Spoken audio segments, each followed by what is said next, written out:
Yesterday, Capcom was kind enough to send me some gameplay of Flaming Espinas. They sent me a couple of files that included gameplay from a couple of different weapons. And as you are well aware, I like to do longer form content here in the channel. So rather than trying to highlight all of the different weapons, I figured let me get some nice chunks of gameplay from weapons that I personally tend to like, and let's commentate alongside those for you. Now, the person playing the game here is Jono, the community manager, and as you can see in this footage, he is playing the Sword and Shield. I was very disappointed, Jono, due to the fact that you did not include a single file of you playing the gun lance. I figured that most likely the developers thought, okay, if you just use the gun lance, it's just not going to be fair. You're going to absolutely destroy Flaming Espinas in mere seconds, and that's just not right. So obviously that is why we went with the second best thing next to the gun lance, which is going to be the Sword and Shield. Now, an important thing that I would like to bring up, for those of you that are not aware, the original Espinas that was introduced in Sunbreak, this is a monster that came from another Monster Hunter game, which is Monster Hunter Frontier. Now, in my opinion, I felt that the Sunbreak version of regular Espinas was actually a little bit on the easy side. It could be influenced due to the fact that I was playing the gun lance, and therefore I could just shell away with impunity, completely ignoring his hit zones. But, you know, this is one of the reasons why I'm excited for Anomaly 6 quests, because they are going to include, you know, the afflicted version of the regular Espinas. Look at this attack, by the way. Look at this. Look at him just like tippy-toeing and then just blasting with the massive Nova. We're going to be talking more about this Nova here. I just wanted you to pay attention to that attack right there. As I was saying, like, I'm pretty excited about the Anomaly 6 quests because they're going to be including an afflicted version of Espinas, which will hopefully be a little bit more challenging than the one that we got for base Sunbreak. Now, an interesting thing about Espinas, which if you guys watched the gameplay videos that I did for Sunbreak, is obviously that his fireballs contain multiple status ailments. Now, in the case of regular Espinas, they include burning, which most fireballs include, right? You get a burning debuff. They include paralysis, and they include poison as well. So that's like 3 status ailments in one go in regular Espinas, right? So Flaming Espinas does not include paralysis. And you guys are like, oh, that's great. That means it's not going to be as annoying, because it is kind of annoying to get blasted with a fireball and then you're paralyzed on top of it. But what it does include, if you pay attention to the debuffs in the gameplay footage that we're watching here, is every single time that Jono gets hit by the fireball of Flaming Espinas, it comes with a nice little defense down. Now, those of you who fought Devil Joe, maybe some of you started with Monster Hunter World. You guys might remember whenever Devil Joe would slobber all over you, and then all of a sudden, oh no, I have a defense down debuff. Yes, it reduces your defenses, which means you take more damage, which means, you know, when he hits you with that big Nova of his, there is potential for one-shots, which is a lot of fun. Now, I know that several people have already expressed it like, oh my god, I don't like one-shots. And yeah, one-shots can be frustrating. I complain about one-shots from time to time in my stream. I'm like, whoa, I was like full health, the monster one-shot me, what is going on?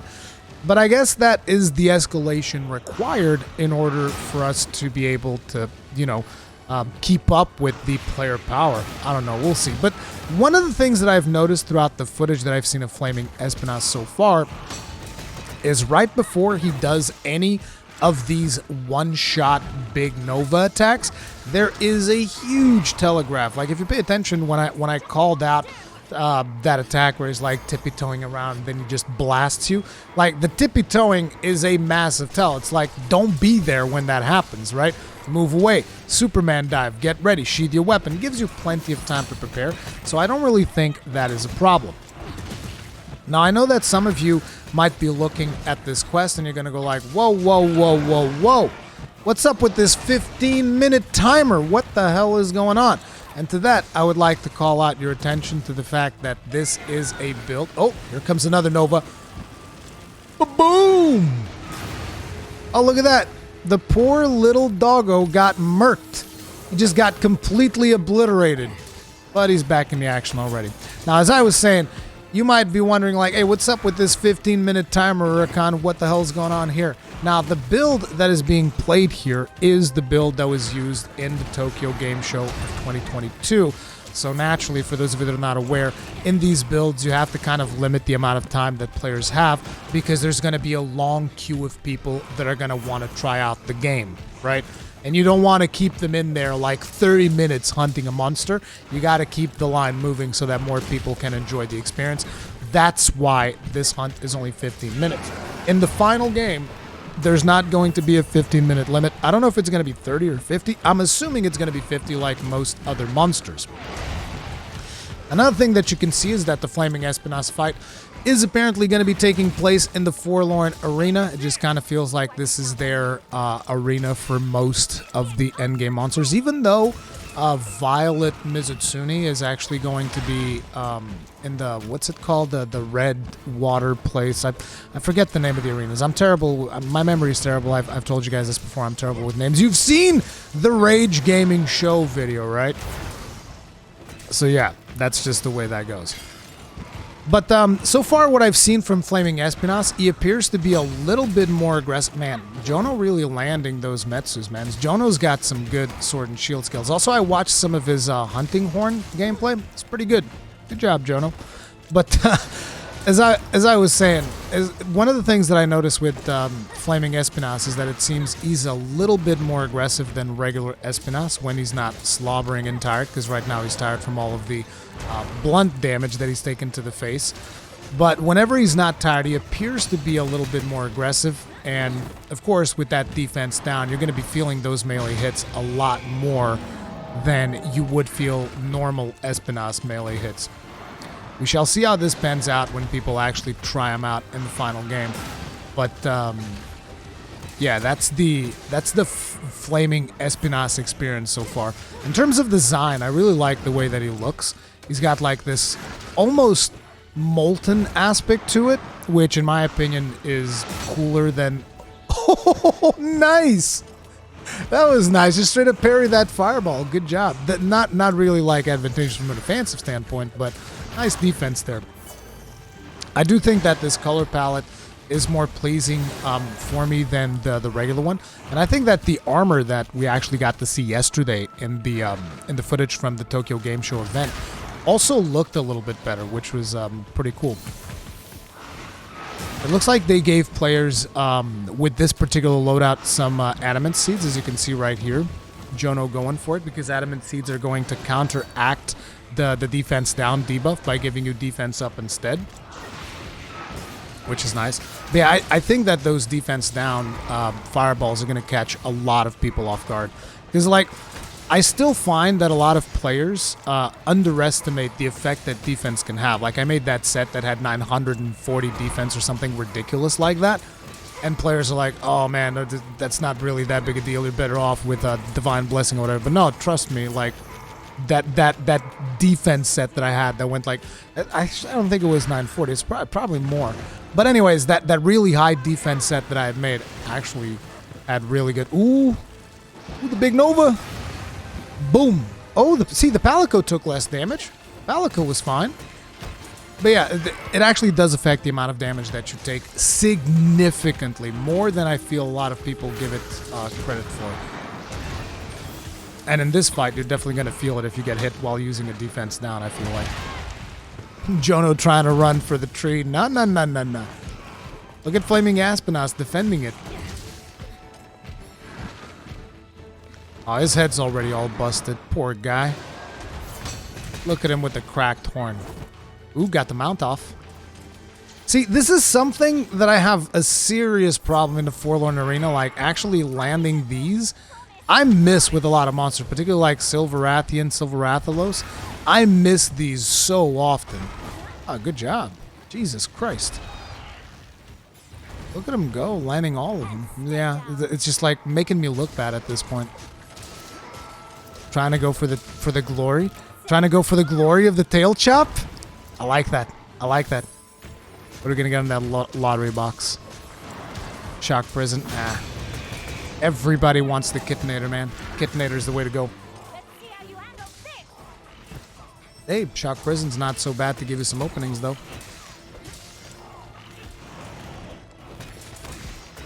back's broken as well. Jesus, he's all busted up. Finally, we see a friggin' perfect rush. I haven't seen a whole lot of those so far in the footage.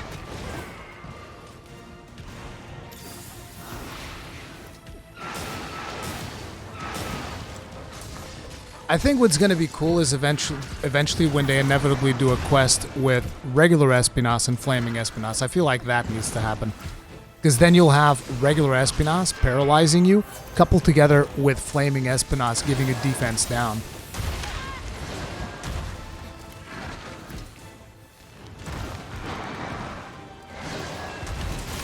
Oof!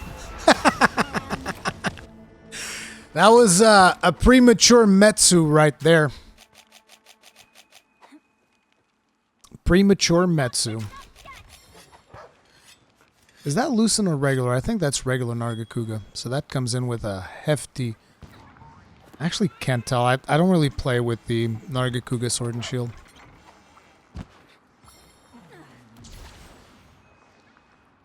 At least the Sword and Shield gets a decent set. Like, if I remember correctly, the Rajang set's pretty decent on overall statuses.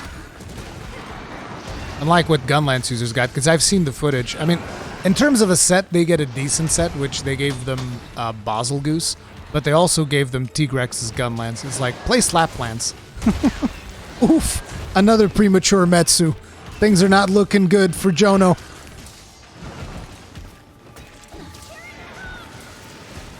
Big Nova.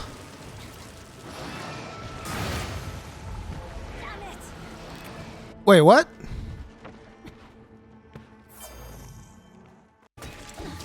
I need to see that one again. He is so incredibly far away. Oh, he turned around!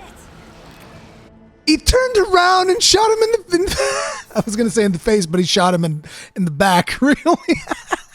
That was not... Like, I expected him to fire forward, but he turned around at the very last second and sniped Jono in the back. I hadn't watched this entire video yet. I wanted to keep some of it to just watch with you guys, so... That was interesting. Very nice tracking. People are not going to like that. This is probably the PC version, too.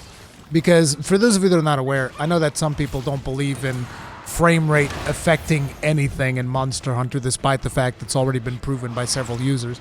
But higher frame rates tend to have much better tracking.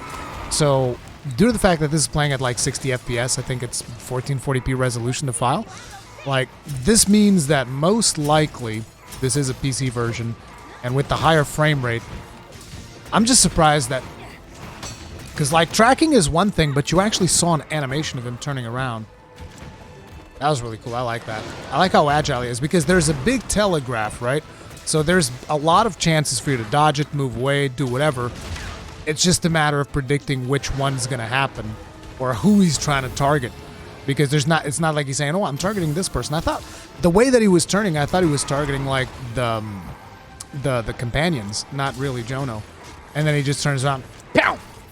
Sniped! Now, I already know that Jono's not going to get the kill. Because apparently Capcom only wanted him to release footage where he didn't get to kill.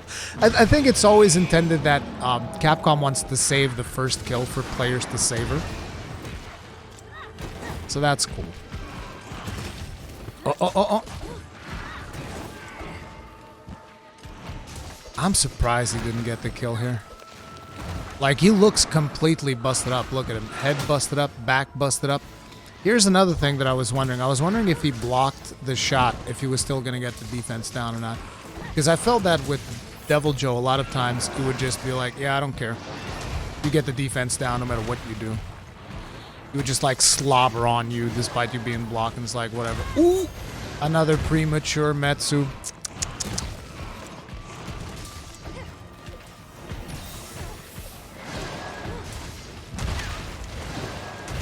Those stomps ain't messing around. Is that... Ooh, that's a Nova! You better... Oh, he's... The bravery right there! Like, look at the bravery on this man right here. Watch. Wait. Look at the bravery. I'm just going to block that. Somebody forgot to put a guard up decoration in this set. He's like, I'm just going to block that. It's not going to be a problem at all. Oh! Never mind. Never mind. I'm joking, Jono. Don't be mad. The other video that I selected is the Switch Axe gameplay, because I still feel like Switch Axe is one of the cooler weapons in Sunbreak. But in this footage, we also have a gun lance, which is pretty good to see. Oh no. Was that a hail cutter? Never mind. I take that back. Actually, hail cutter kind of makes sense on Tigrex's gun lance, because it's more of a... It's more of a slap lance thing than anything. It looks like once again we have a Nargacuga weapon. It's got an Almudron set. Almudron's actually pretty good overall for Switch Axe. Going to bring in that rapid morph. It's also going to bring in a little bit of sharpness management, if I remember correctly, with Razor Sharp. Oh wow! Already popping the turtle guts. All right, that was reasonably fast. Faster than when you were playing Sword and Shield, and there's 4 players here now. We also have a Charge Blade with Tigrex's Charge Blade. That's a good set as well. It's got artillery and stuff. Wait, you didn't get defense down? Wait, what happened there? Like, look at that. Wait a second. You got hit by a fireball? And didn't get defense down.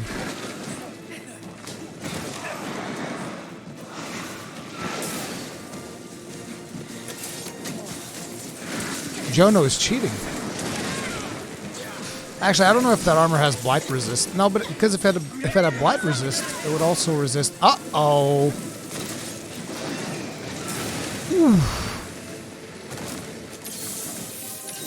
But if the armor had blight resist, he would also not have been poisoned. No, poison's not a blight.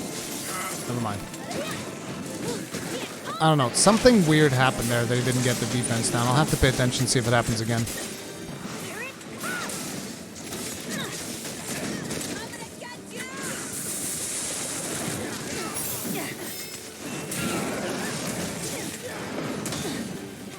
Something tells me that the poison file on the Nargacuga weapon's probably not going to be very effective against Espinas. That's just a feeling I get. Where's that juicy Switch Axe counter, though? That's what we need.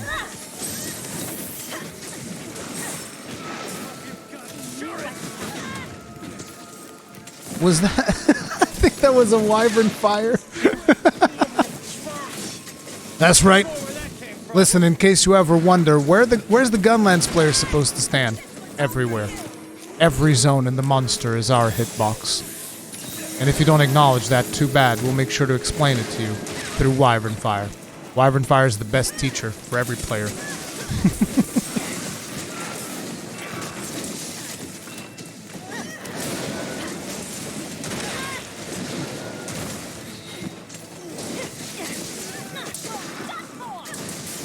Those stomps don't appear to hear the hurt very much. Ooh. The roar? Dude, getting caught in the middle of the air with a roar, is there any worse feeling? Happens to me all the time with Blast Dash.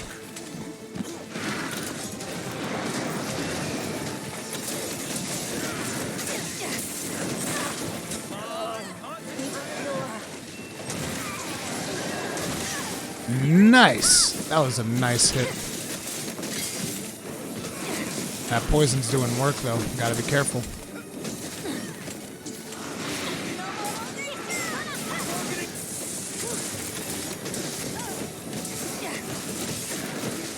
Come on, Espinas. I want to see you hit. Ooh! Nice!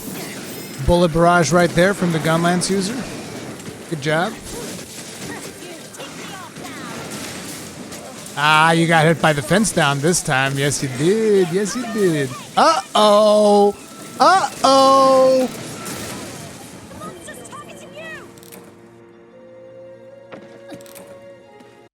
With the triple card right there for the finish. that's something that we'll have to look forward to on the 29th of September. I'm excited about it. I'm more excited, even more so than Flaming Espinas. I'm more excited for the actual anomaly quest. You guys know that I've become like an anomaly crack addict. But yeah, that's going to be it for this video. Hopefully you guys enjoyed this Flaming Espinas gameplay. Let me know what you thought about the format that we used here. And yeah, I'll see you guys in the next one. You guys stay strong, stay safe, have a nice weekend. Peace out.